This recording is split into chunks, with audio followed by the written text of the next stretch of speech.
Hyderabad film Nagar లో పట్నం నరేందర్ రెడ్డిని అదుపులోకి తీసుకున్న దృశ్యాలు ప్రస్తుతం మీరు స్క్రీన్ పై చూస్తున్నారు. ఆయన్ని వికారాబాద్ కి తరలిస్తున్నారు. కలెక్టర్ పై దాడి కేసులో ఆయన్ని వికారాబాద్ కు ఆల్రెడీ తరలించేశారు.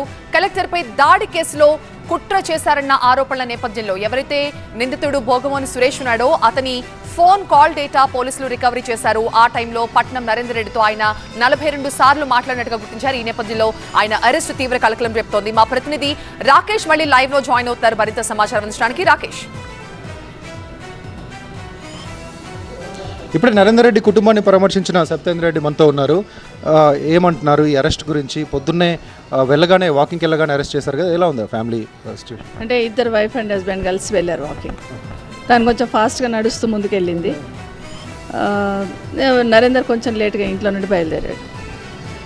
తనని అక్కడ వదిలేసి తీసుకెళ్ళిపోయిండ్రు. అంటే అసలు ఏం మిస్టేక్ జరిగిందని అంత హంగామా చేసి ఆర్భాటం చేసి ఇమీడియట్గా పొద్దున్నే వచ్చి తీసుకుపోవాల్సిన అవసరం లేదు కదా.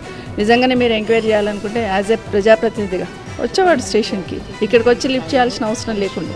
కానీ ఏదైనా కూడా ప్రజలకు సమస్య వచ్చినప్పుడు ప్రజా గొంతుకై ప్రశ్నించడం బాధ్యత. అదే పని నరేందర్ చేశాడు. తప్పేం చేశాడు? ప్రజలకు నష్టం జరుగుతుంది అన్నప్పుడు, తన కోట్లు వేసిన వాళ్ళకి నష్టం జరుగుతుంది అన్నప్పుడు, వాళ్ళు బాధలో ఉన్నప్పుడు వాళ్ళ బాధలను పంచుకోవడం బాధ్యత కదా. అది తప్పెట్లా అవుతుంది? ఎస్, నిన్న అధికారుల మీద ఏదైతే దాడి జరిగిందో అది నిజంగా బాధాకరం. చాలా అంటే చాలా బాధాకరం అనిపిస్తుంది. ముందస్తుగా ఏమైనా పోలీసులు మార్నింగ్ వచ్చారా? ఇంటి నుంచి బయటకు వెళ్ళినప్పుడు అరెస్ట్ చేసే వరకు పోలీసులు వచ్చారనే విషయం కుటుంబ సభ్యులకి ఏమైనా సమాచారం ఉందా? అంటే ఇంటికి వచ్చిన తర్వాత తనకు తెలిసింది ఏంటంటే ముందు వచ్చి ఉన్నారు, బట్ ఎప్పుడు వస్తూ ఉంటారు అప్పుడప్పుడు. సో క్యాజువల్గా వచ్చున్నారని అనుకున్నట్టున్నారు. కానీ ఏదైనా కూడా ఇప్పుడు నరేందర్ రెడ్డి గారు చేసిన మిస్టేక్ ఏంటి? నిన్న ముఖ్యమంత్రి గారి స్టేట్మెంట్ చూశాను. వెనకెవరున్నా వదిలిపెట్టము, ఉపేక్షించమని మాట్లాడుతున్నారు. ఎస్, నిజంగా అక్కడున్న రైతులందరూ వాళ్ళ బాధను, ఆక్రోశాన్ని, ఆవేశాన్ని కలెక్టర్ గారి మీద, అధికారుల మీద చూపించడం బాధాకరం. ఎవరం కూడా సపోర్ట్ చేయం. కానీ ఎందుకంత ఆవేశానికి, ఆక్రోశానికి గురై ఉన్నారు వాళ్ళు? గత 3-4 నెలల నుండి చెప్తున్నారు కదా. యాజ్ ఏ ప్రభుత్వంగా, యాజ్ ఏ శాసనసభ్యులుగా, యాజ్ ఏ ముఖ్యమంత్రి గారిగా మీరు అక్కడ వాళ్ళకి డెప్త్లోకి వెళ్ళి వాళ్ళకి భరోసా కల్పించాలి కదా. వాళ్ళకి భరోసా కల్పించకుండా వాళ్ళ ఆవేశాన్ని బయట వెళ్ళగక్కినప్పుడు దానికి నరేందర్ని బాధ్యులు చేయడం అనేది కరెక్ట్ రాదు. ఇంకోటి ఏం చూపిస్తున్నారు? బీఆర్ఎస్ పార్టీ వెనకాల నుండి చేయించింది. బీఆర్ఎస్ పార్టీ వాళ్ళ భూములు లేవా అక్కడ? కాంగ్రెస్ పార్టీ వాళ్ళ భూములు పోతలేవా? బీజేపీ వాళ్ళకి సంబంధించిన వాళ్ళే లేవా భూములు? ఆ ఊళ్ళో ఒక బీఆర్ఎస్ పార్టీ భూములు పోతున్న రైతుకి ఎక్కడైనా రైతు కన్నతల్లితో సమానంగా భూమిని చూస్తాడు. ఆ భూమిని ఆధారపడి జీవిస్తూ ఉంటారు. ఆ భూమి మీదనే వాళ్ళ బ్రతుకు తెరువు ఉంటుంది. అది పోతున్నప్పుడు, అది కోల్పోతున్నప్పుడు ఏం చేయాలో అర్థం కాని పరిస్థితులలో ఉంటారు వాళ్ళు. ఆ టైంలో డెఫినెట్గా ముందు ఎవరుంటే అడుగుతూ ఉన్నప్పుడు సమాధానం చెప్పలేనప్పుడు ఆవేశంగా దాన్ని టర్న్ అవుతుంది. అదే జరిగింది నిన్న అక్కడ. నిజంగానే అధికారులు వాళ్ళని ఈరోజు ఫార్మాలో మా దగ్గర కందుకూరు ఇబ్రాహీంపట్నంలో ఫార్మాలో ఈ ఆచారంలో అక్కడంతా కూడా ల్యాండ్ అక్వైర్ చేశారు కేసీఆర్ గారు ఫార్మాసిటీ కోసం 15,000 ఎకరాలు. ఎన్ని రోజులు పట్టింది తెలుసండి చేయడానికి? 8 సంవత్సరాలు. రైతులకు కన్విన్స్ చేసి, వాళ్ళని ఒప్పించి, వాళ్ళకి కావాల్సింది ఇచ్చి, వాళ్ళకి ఏం కావాలని అడిగి వాళ్ళని కన్విన్స్ చేసి తీసుకున్నారు. అదే చేయండి. ఇప్పుడు ఫార్మాసిటీలో కొత్త న్యూ సిటీ వేస్తున్నాం, 4th సిటీ అని చెప్తున్నారు. దానికి ఒక పెద్ద రోడ్ వేస్తున్నారు. అవసరం లేకుండా రోడ్ వేస్తున్నారు. అక్కడ రైతులు కూడా ఆక్రోషానికి గురవుతున్నారు. ఎందుకు మా భూములు తీసుకుంటున్నారు? మా బ్రతుకు తెరివే దీని మీద కదా. ఈరోజు నరేందర్ని అక్రమంగా అరెస్ట్ చేసినారు. ఒక రకమైన భయంతోనే రేవంత్ రెడ్డి గారు ప్రభుత్వం ఉంది అనుకుంటున్నాను.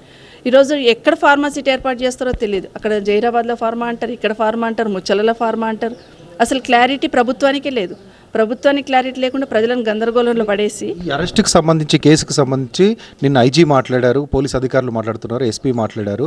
ఒక కుట్ర కోణం దాగుంది. కొంతమంది కావాలనే కలెక్టర్ని ఆ ఊరికి లగచర్లకు తీసుకెళ్లి దాడి చేసేటువంటి ప్రయత్నం చేశారు. అందులో సురేష్ నిందితుడు కనిపిస్తున్నాడు, ఆయనతో ఫోన్ కన్వర్సేషన్ ఉంది. ఇవన్నీ కూడా ఎస్టాబ్లిష్ చేస్తున్నారు కదా. అంటే క్లియర్గా ఒక దాడికి సంబంధించిన అరెస్ట్గానే పోలీసులు చెప్తున్నారు.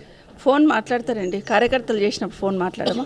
మా లీడర్లు ఎవరు చేసినా ఫోన్ మాట్లాడతాం. జనరల్గా ఫోన్ రిసీవ్ చేసుకుంటాం. అదే అక్కడ ఆ ప్రాంతంలో పబ్లిక్ జనాలందరూ కొంచెం టెన్షన్లు ఉన్నారంటే అక్కడ ఉన్న లీడరే కదా మాకు కన్వే చేసేది. ఇగో ఇలా టెన్షన్ పడుతున్నారు, ఇలా ఉంది అని చెప్తూ ఉంటారు. ఫోన్ మాట్లాడినంత కుట్ర ఏముంది అక్కడ? కుట్ర ఏముంది?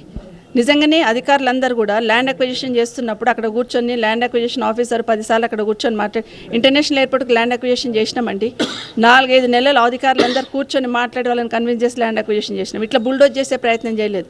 మీరు ఏమన్నా చేసుకోండి, ఏమన్నా ధర్నాలు చేయండి, ఏమన్నా రాస్తారోకలు చేయండి, మేము మాత్రం చేస్తామని ఇంత అహంకారపూరితంగా పనికిరాదు.